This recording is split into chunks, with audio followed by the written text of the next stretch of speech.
Eagles Super Bowl championship celebration at the White House today is off. President Trump canceled the event, citing the dispute over NFL players' protests and the national anthem. Action News reporter Jeannette Reyes is live at Lincoln Financial Field. And Jeannette, a ton of reaction is pouring in on this.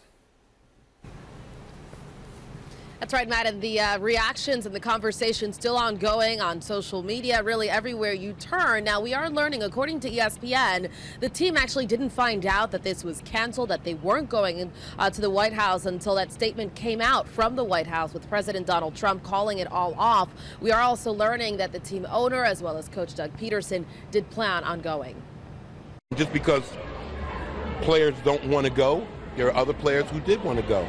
So just to cancel it off, I think it was unfair, unjust. Eagles fans at Chickies and Pete's in South Philadelphia had a lot to say after President Donald Trump called off a visit by the team to the White House on Tuesday due to a dispute over whether NFL players should stand during the national anthem.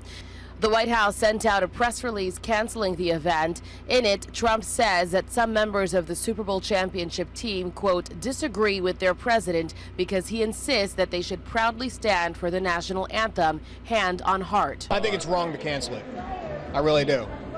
I'm not sure why they did it exactly. A lot of them probably weren't going to go anyway.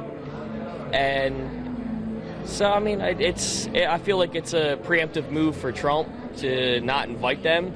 None of the Eagles players has said or tweeted anything in response to the cancellation. The team did release a statement, but it didn't directly address the controversy. It said instead, quote, it has been incredibly thrilling to celebrate our first Super Bowl championship.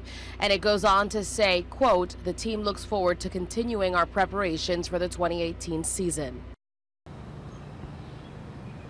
And President Trump did also say that they would be holding a different type of ceremony with a U.S. Marine band and Army chorus, where they will be playing the national anthem proudly. It is important to note, though, that none of the players, Eagles players, took a knee during any of the games in 2017. However, a handful of them did put their fists up in the air in protest. Reporting live in South Philadelphia, Jeannette Reyes, Channel 6 Action News.